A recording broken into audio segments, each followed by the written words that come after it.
So, with that, I want to introduce our speaker for the morning. He's a little bit shy, so you have to be encouraging. You have to be encouraging to him. So please welcome our youth pastor, the mad scientist himself, Brett Bymaster.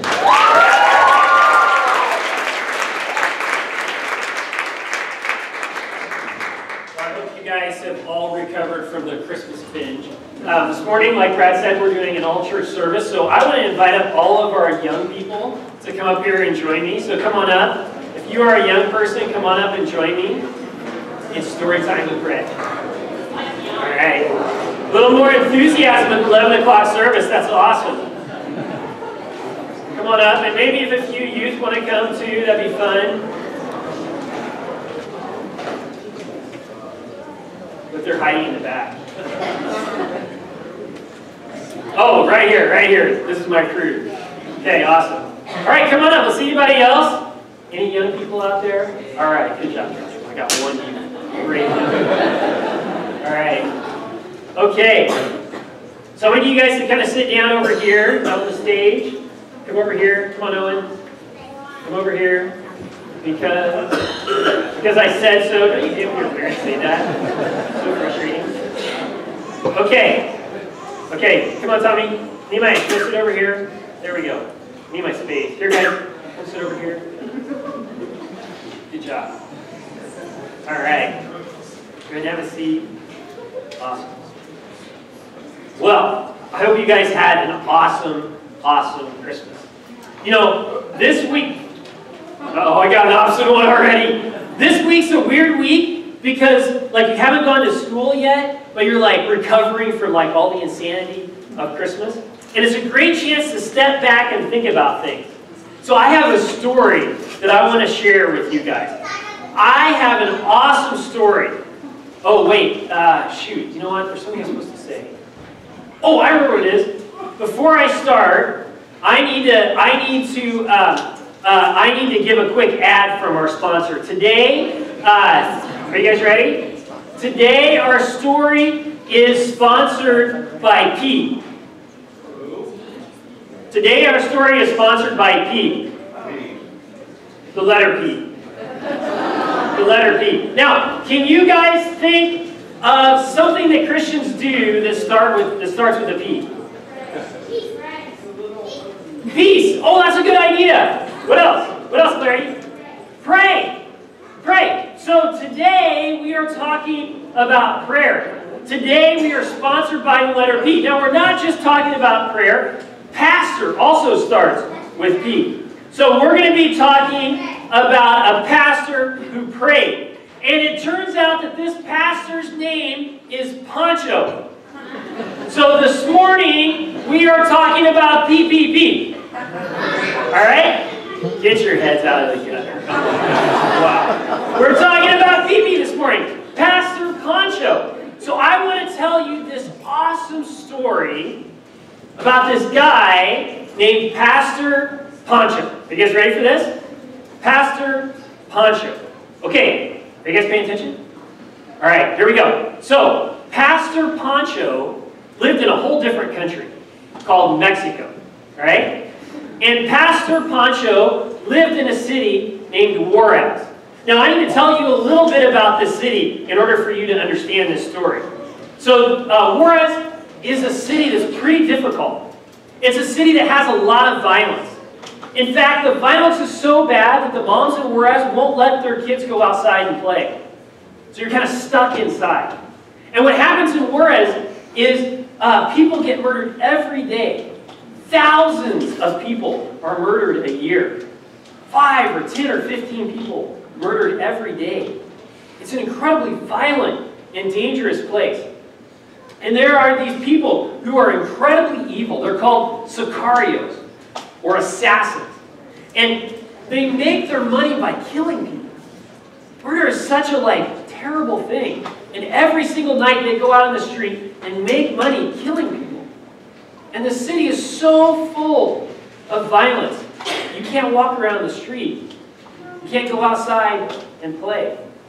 And so you can imagine that Juarez is a difficult place to be, especially for the children. And so, Pastor Pancho was a pastor in the city of Juarez. Now, Pastor Pancho had been the pastor for almost 30 years. And his church was doing really well. It was kind of in a safer part of town. And his church had just finished a capital campaign, and they had raised millions of dollars to build this big new church. And you know what Pastor Pancho thought? This is my chance. Pastor Pancho thought, you know what I'm going to do? I'm going to retire. Here's Pastor Pancho. He said, you know what I'm going to do? I am going to retire, and I am going to go buy a house out in the country where it's safe, and then I'm going to live smooth for the rest of my life. Sound like a good idea? Yeah, sounds like a good idea to me. And so Pastor Pancho did something. Before he decided to do that, he decided to pray. And God told Pastor Pancho, you know what? I don't want you to go out and buy a house in the country. I only want you to retire. Pastor Pancho's like, oh, God, come on. And God says, I want you to do something different. God tells Pastor Pancho that what he wants him to do is he wants him to go into the city, into the center of the city, into the Tijuana, or into the Juarez city square, and set up a tent. And then God said, I want you to climb in that tent, and I want you to stay there for 3 weeks. Pastor Pancho's like, what? You want me to camp in the middle of the town square in Juarez? What do you think would happen if someone camped in the middle of that town square? What do you think would happen? They would be murdered. That's right. This is a dangerous city. It's a violent city. It's not safe. And so Pastor Pancho thought, okay, well, if we're going to camp in the middle of the middle of the city square, I need some stuff. I need like some quesadillas and some hot dogs. You know what God said? Nope. I want you to spend 3 weeks, 21 days, in the middle of the Juarez city square. And all I want you to take is water. I want you to spend 3 weeks in prayer and fasting. Can you believe that? And so Pastor Pancho walked down the city square, set up his tent, and began to pray and fast. Now, 21 days is a long, long time. Can you imagine what your stomach would feel like? Right? You'd be really hungry. Now, not only is it that hard to go fast that long, to go without food for 21 days, but have you guys ever tried to pray for like 10 minutes?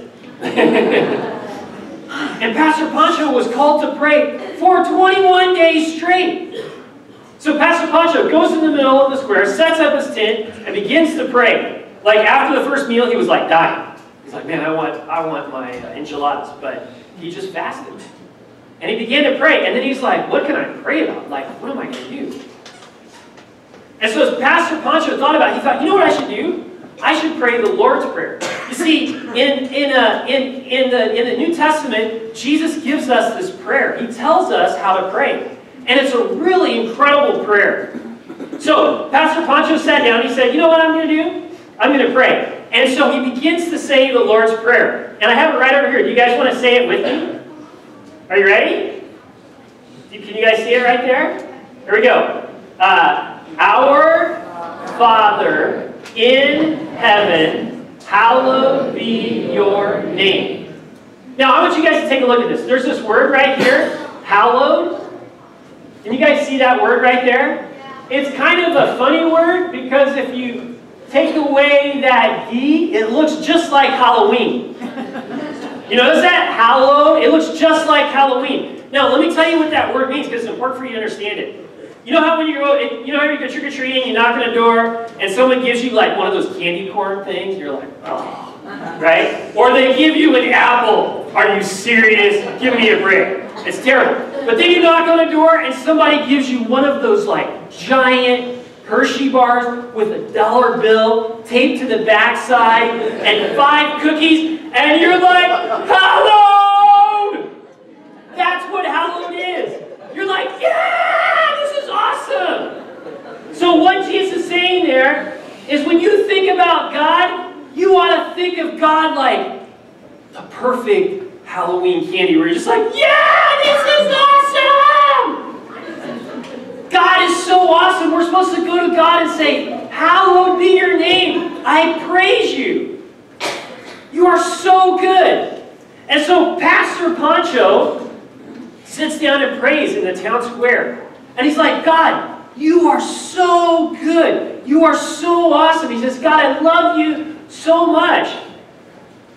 But then his stomach hurts.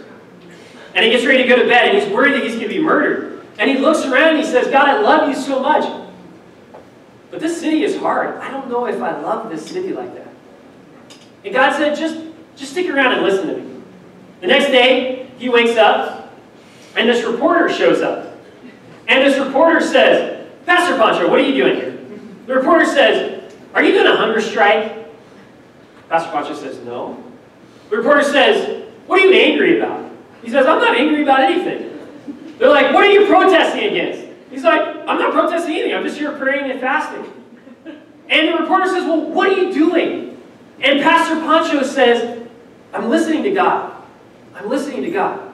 Okay, now at that point, the reporter about falls off her chair. And she says, you're listening to who? Pastor Pancho's like, God talks to me. And she's like, oh yeah, that God does talk to you. So the reporter's really interested in this. So she goes back to her boss, the editor, and she says, hey, you won't believe this. There's a guy that's like fasting, not on a hunger strike, but fasting. And he said that God's talking to him. And the reporter said, oh, this is awesome. The editor said, this is awesome. Here's what we're going to do. We're going to print every day what God says to this guy. And then we'll get a real kick out of it, right? We'll put it on the front page, and this is going to be interesting. And so every day this reporter comes to Pastor Pancho and says, tell me what God told you today. And then Pastor Pancho tells her, and then they go print it in the paper, right?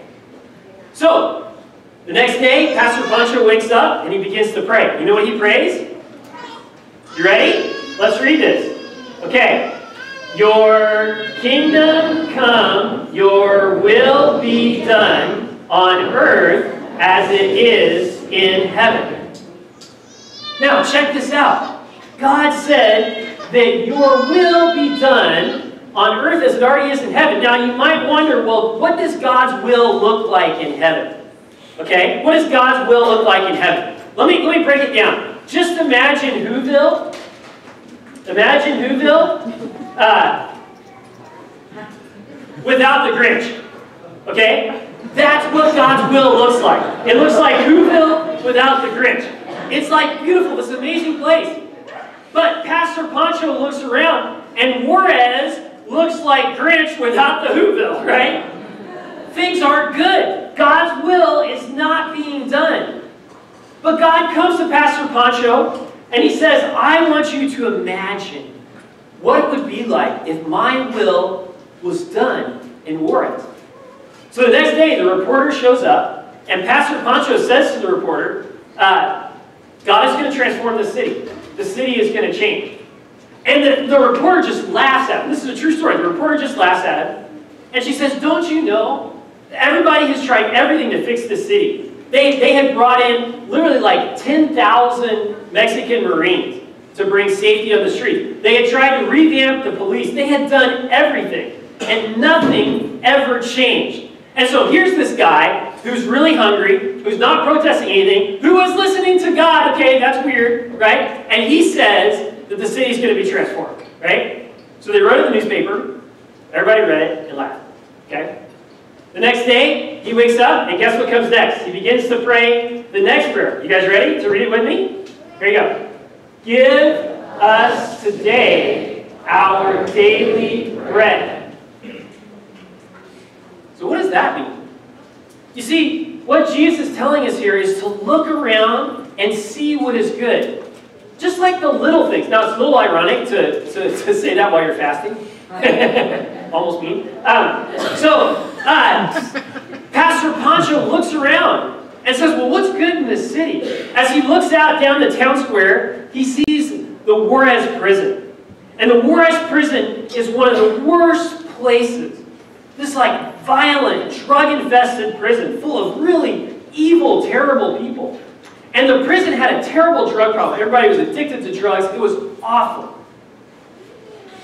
And God told Pastor Pancho, I'm gonna make that prison awesome. I'm gonna redeem that prison. I'm gonna make that prison a beautiful place. In fact, God said, I am gonna make my will be done like heaven in that prison. Okay? And so, guess what happens? The reporter comes, and Pancho tells the reporter, God's will is going to be done in that prison. right? They write up in the newspaper, and now people are just like laughing like crazy at Pastor Pancho. But guess what? A while after his fast, he talked to the mayor, and the mayor said, hey, you know what? If you want to take over the prison, it's all yours. So Pastor Pancho walks into the prison with 400 guys carrying machine guns, fires all the prison leaders, brings in, replaces them with Christians, and doctors. They close the prison down, they get everybody clean off drugs, and within a year or two, half of that prison had become Christians. Half of that prison had become Christian. They had a church with like 700 prisoners in it. That church was incredibly, profoundly transformed. It was like a new place. It was like a little heaven inside of prison. And the warden, the boss of the prison, was so amazed at what happened. You know what he did? He became a Christian and devoted his life to Jesus. Like, it was amazing. People were shocked by this. But you know what? Pastor Pancho wasn't done. And so Pastor Pancho kept praying and kept working through the Lord's Prayer. You guys want to read the next part with me? Okay, here we go. And forgive us our debts as we also have forgiven our debtors. So God told Pastor Pancho, why don't you practice forgiveness? Why don't you practice the most deepest, difficultest kind of love? So Pastor Pancho thought, you know, I already loved all those people in the prison. I wonder who else in this city I could love. And he thought, what about the Sicarios? Remember them? The assassins. The people that go out every night and kill people. These like mean, terrible bullies. Pastor Pancho says, I don't think I want to make friends with them. Right? What happens if you make friends with an assassin? What might they do to you? They might kill you. They just kill people like it's nothing. But God says, I want you to practice forgiveness. So after Pancho transformed the prison, he went out and formed a church for the Sicarios, for the assassins. And guess what happened to the assassins? They became Christians, and they started following Jesus, and they put down their weapons, and they became a part of Pancho's church. True story. This is incredible. But Pancho wasn't done yet. And so Pancho said, you know what, we need to be careful. So you guys want to read the last part with me? This is what God told Pancho. He said, and lead us not into temptation, but deliver us from the evil one. God said, you know what, I'm going to deliver Juarez. And I don't want Juarez to fall back into temptation. Now, when the warden saw what happened in the prison, he became a Christian. And then when the police chief saw what happened to the assassins, guess what the police chief did? Became a Christian. And then the mayor saw the warden and the police chief became a Christian, and guess what he did? Became a Christian. And it was like revival in the city. Now, here's what's most incredible. When the Marines came in to try to fix Juarez, what happened? Nothing. When the police came in to try to fix Juarez, what happened? Nothing. When Pastor Pancho came in and pitched the tent and went hungry for 21 days and heard from God, you know what happened? That city went from over 2,000 murders a year to less than 200 murders a year. And all of a sudden, the children could go outside and play again. It became a safe city. Now I want to ask the question, why? Why? Why did that happen? Who thinks you know? Give me an answer. Why do you think that happened? Why?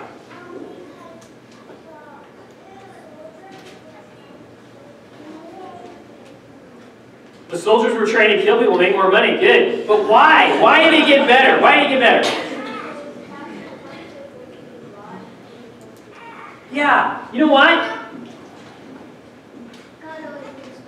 God always wins the battle. PPP. Pastor Pancho prayed. These words, guys, are so powerful. They will transform your life. I have a challenge for you guys. I have a challenge, and then we're going to do some wondering questions. I want to challenge you guys to memorize these words. And I'll tell you why. If you can memorize this and come back to me next week and tell it to me, I will give you like awesome Halloween candy. All right? Do you guys have this memorized already? Okay, if you haven't memorized, come here. Let's try this. Let's try it. Because these are powerful, powerful words. Okay, come on, Nehemiah. I don't know where the microphone is. All right. Do you need this microphone, Nehemiah. Does anybody else have it memorized? You want to come up here with him? Okay, come on up. Come on, Dylan. Come on. Are you guys ready? Okay, here you go. You guys ready? So let's read along. Start over there. You guys ready? Go for it. Father in heaven, hallowed be your name. Your kingdom come, your will be done, on earth as it is in heaven. Give us this day our daily bread, and forgive us our debts, as we also forgive our debtors. And lead us not into temptation, but deliver us from the evil one. For yours is the kingdom, the glory, and the power forever. Amen. Good job, guys. Well, I want us to ask some wondering questions. And so in just a second, what I'm going to do is I'm going to invite you guys to go back with your parents. But not right now. Hold on just a second. And I'm going to ask you guys to get in groups of 2 or 3, no more than 3. And I'd like you guys to wonder about some things. First of all, I'd like you guys to wonder why Pancho chose to go without food. For 21 days! He must be really hungry. I wonder what changed in Juarez after Pancho spent time praying. For the older people, I want to ask the question, how was Pancho's approach to the community different than the way we normally solve problems? And then maybe the most important question, I want to ask, how might our community change if we spent a similar amount of time and devotion in prayer? So everybody go back to your parents. I'm going to ask you guys to get in groups of 2 or 3 and wonder aloud for like 3 or 4 minutes, all right? Go ahead. Well, like I was saying, this is kind of a weird week, right? It's after like all the insanity and pressure of Christmas, but a lot of people haven't gone back to work yet. So it's that sort of period in between week. And for me, I've really been thinking a lot about Christmas and a lot about how we celebrate Christmas. And I kind of have this question to toss out. I think there are these 2 images that we have of Christmas. First of all, we have this sort of like cultural image of Christmas, right? It's this like beautiful family celebration that celebrates like the opulence of like gifts and presents, and it's like really lovely. But then there is also the first Christmas, right? And so I've been asking the question, well, how are these two images related? And as I've thought about it, like I can't actually figure out how they're related. In fact, in some ways, I don't think they could be more different. It's interesting. The way we celebrate Christmas is really like an expression of the American dream, right? It's this opportunity to celebrate a Christmas with a nuclear family, to share in the opulence of wealth that we have here in this country. And that's not a bad thing. There's a beauty to it. But I think we can all agree, especially now that we're like 1 week away, that there is potential for idolatry. There is potential to idolize consumerism. There is potential even to idolize nuclear family. And while Christmas is a beautiful thing, it's also a painful time for a lot of people. It is a celebration that leaves a lot of people out. It's interesting, my daughter is here and my son is here. They're from South Sudan. And in their cultural tradition, they go out in the streets all night and celebrate together. But sometimes the way we celebrate can be painful. It can be lonely. For people that lost loved ones, it can be really hard. And I want to say for you that if this holiday season was a painful one, I first of all want to say, like, I'm so sorry. And second of all, I want to say that I think Jesus has healing in him. And third, and most important, I want to say that if Christmas was a painful holiday for you, that you share a lot more in common with the first Christmas than you do with our cultural tradition of Christmas. I believe that in the foundations of time, the Trinity got together and laid out a plan for exactly how they would send one of their own to this earth. We know that by the dozens of prophecies that were written hundreds and thousands of years ahead of time. And I think they made a specific plan, and I think there was a purpose in that plan. And so you have to ask the question, well, why did they decide for Jesus to be sent this way? What I think is really interesting is that Jesus was born completely outside of the power structure. right? Like, the mayor of Bethlehem didn't come and visit. A Roman official didn't come and visit. The governor Herod came and visited, but it wasn't a pleasant visit, right? Like, he came to kill Jesus and all of his peers. It was sort of a dark way to come into the world. But what's interesting is Jesus came completely outside the power structure. The Magi, the wise people that came and visited, they represented intellectualism, but not from local, from a distant land, right? Now, if you compare and contrast that with the way we celebrate Christmas, our cultural tradition of Christmas is really establishmentarian, right? It is the establishment. In fact, if we canceled Christmas, our economy would collapse. If we don't go out and buy a bunch of junk we don't need, right? Like, our economy cannot survive. Isn't it interesting that the Trinity decided to have Jesus be born completely outside of the power structure? Now, here's what I love so much about the story of Pancho. You know, when that reporter came and said, "Pancho, what are you protesting against?" He was like, "I'm not protesting against anything. What are you angry about?" "I'm not angry about anything." The reporter's like, "Are you going to get the government?" And he's like, "No, I'm here listening to God." And I can just imagine what's going through that reporter's head, thinking, this guy, his naivete is just off the charts, right? Like, sitting here hungry, hearing from God, really? Is that going to solve this city's problems? And yet, I don't think Pancho was in naivete at all. I think he was in nativity, right? Pancho recognized that there is a kingdom that is separate than the kingdom on earth, and there is power in that kingdom. And Pancho decided to tap into that power. And I want to ask the question today, what if we did that? What if we made an intention this year to tap into the power of the nativity scene? You know, Jesus' birth was so humble. Pancho's fasting for 21 days, such a humble act. And yet there is power in that act.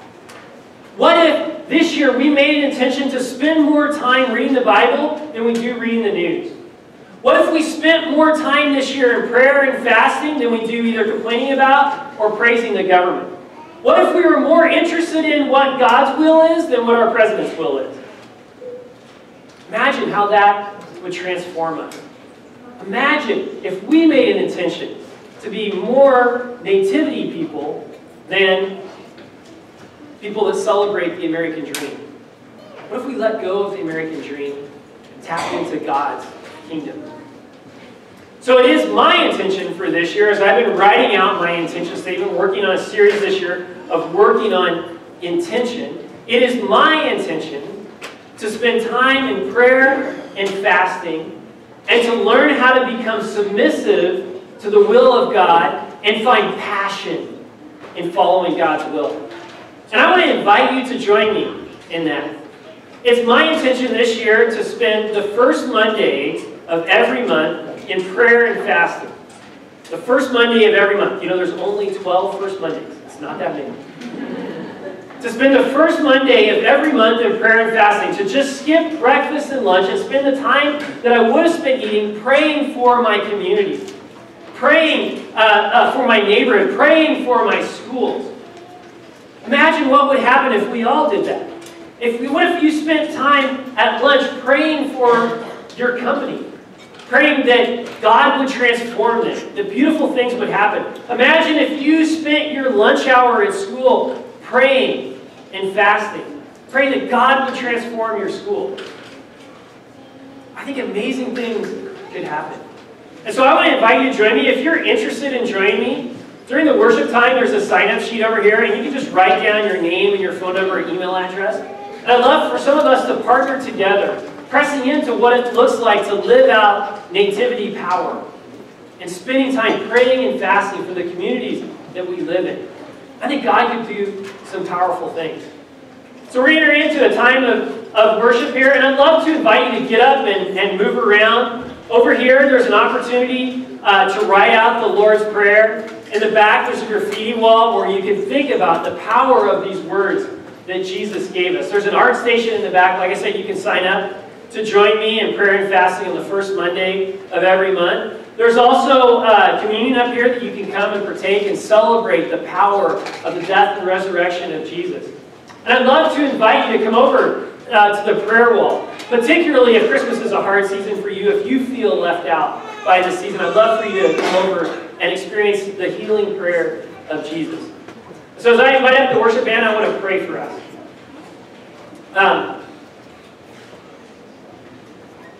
Lord Jesus, we come together thankful for the ways in which you transformed this world, Lord. I am really thankful for the story of Pancho, the story of how he transformed the city of Juarez from a violent place to a safe place by seeing that your kingdom can reign here on earth as it already is in heaven.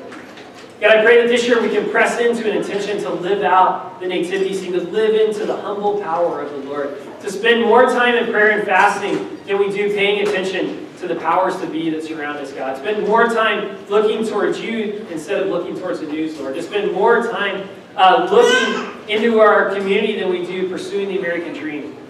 God, may we have your power. May we have your will. May we see the bread that you're placing around us, Lord. And may we be people who forgive and forget, Lord. So give us your power and give us your spirit, Lord. In Jesus' name I pray. Amen.